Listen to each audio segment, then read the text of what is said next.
සුබ දවසක් යාළුවනේ. ඇත්තටම අපේ අවට පරිසරයේ කොච්චරනම් ඖෂධ තියෙනවද? අපි ඒවා දන්නේ නැතුව කොච්චරනම් අපිට ඒවා මගේ හැරෙනවද? ඉතින් මම අද කතා කරන්න බලාපොරොත්තු වෙන්නේ මේ නිල් කටරොළු කියලාත් කියනවා, නිල් කටරොඩු කියලාත් කියනවා. නිල් කටරොළු තමයි ගොඩක් අය පාවිච්චි කරන වචනය. ඉතින් නිල් කටරොළු පානය හදාගන්නේ කොහොමද කියලා. මේ නිල් කටරොළු වල ඖෂධීය ගුණ රසක් තියෙනවා. මේක හොඳ ප්‍රතිඋක්ෂිකාරකයක්. ඒ වගේම ඇස් පෙනීමත් වැඩි දියුණු කරනවා. ඒ වගේම රුධිරයේ සීනි මට්ටම පාලනය කරනවා. සම පැහැපත් කරනවා. ස්වභාවික වේදනානාශකයක්. හිසකෙස් වර්ධනය කරන්නත් මේක ගොඩක් වහල් වෙනවා. ඒ වගේම තමයි හෘද සෞඛ්‍ය වර්ධනය කරනවා. ඒ වගේම පිළිකා සෛලවලට එරෙහිව සටන් කරනවා.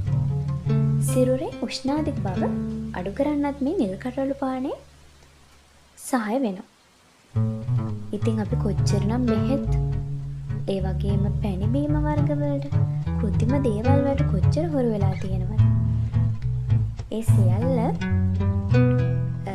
මේ ස්වභාවික පරිසරයේ තියෙන ගහකොළවල පොතු මල් මේ හැම දෙයකින්ම අපිට ඖෂධ රසක් ලබා දෙනවා.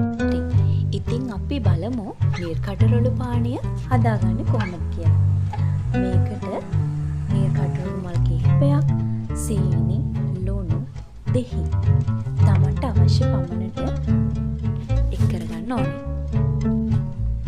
පසුව මෙම කෝප්පයට දමාගත් මල් ටිකට උණු කරගත් වතුර දමා ගන්න ඕනේ.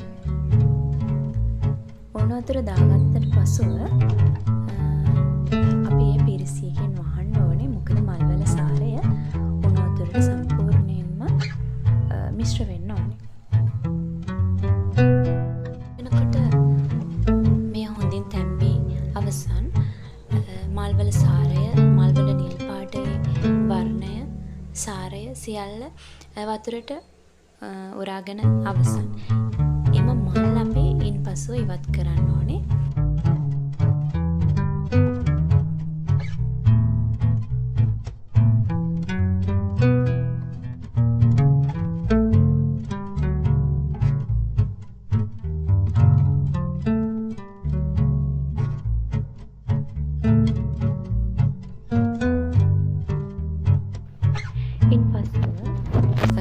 සීනි, ලුණු, දෙහි තමන්ගේ රසය අනුවය තමන්ට එක් කරගන්න පුළුවන්.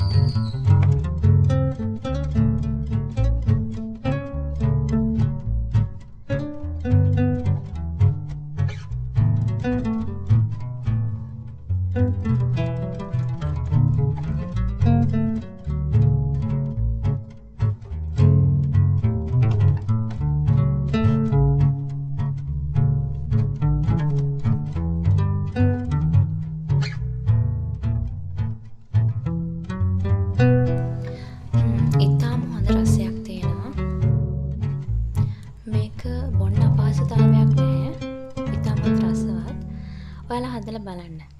හදලා බලලා රස කමෙන්ට් එකකින් කියන්නකෝ මටත්.